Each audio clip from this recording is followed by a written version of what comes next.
Hello, I am Matt Haas, Superintendent of Albemarle County Public Schools.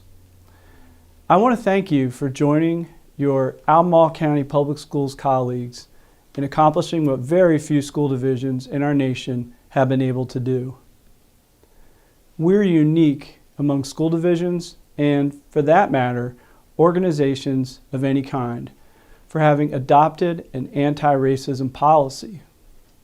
To me, and I hope to you, our anti-racism policy is more than words on paper, though.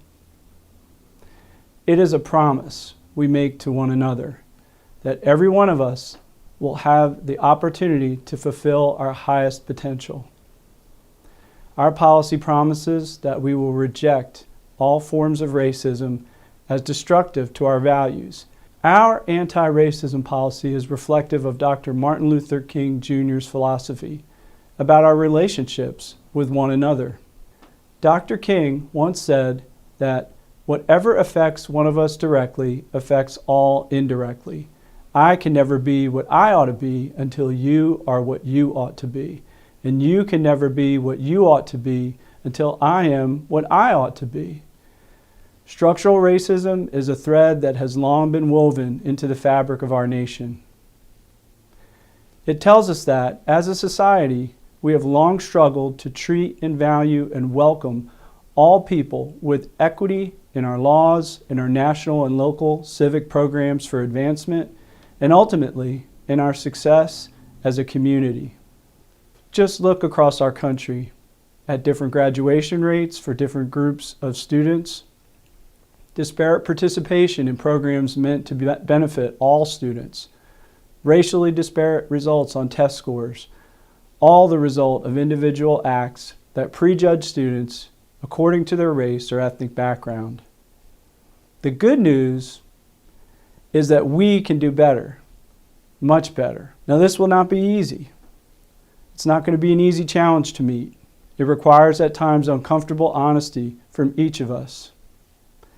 It requires diligent, focused, and sustained effort and passion for change. It requires that each one of us champion our anti-racism policy, not because it is words on paper, not just because it will create a more equitable and just school division, not just because it will allow our students and staff to maximize their lifetime contributions to build a more prosperous and peaceful community for all, but because it will make it possible for all of us to be what we ought to be, as well as make it possible for every one of us to be all we ought to be. I want the barriers that are placed in the way of our diverse students of color and language and gender and special capacity removed now. This notion of equity makes perfect sense. The work required to achieve it will be a challenge. You are up for the challenge. If I did not think you were, I would not ask. I know you are, so I'm asking. I am so proud of each and every one of you that finally, here in Albemarle County Public Schools, beginning today, you will breathe life into our anti-racism policy through your self-reflection, self-awareness, and actions toward your students, colleagues, and families. Thank you very much. Take care.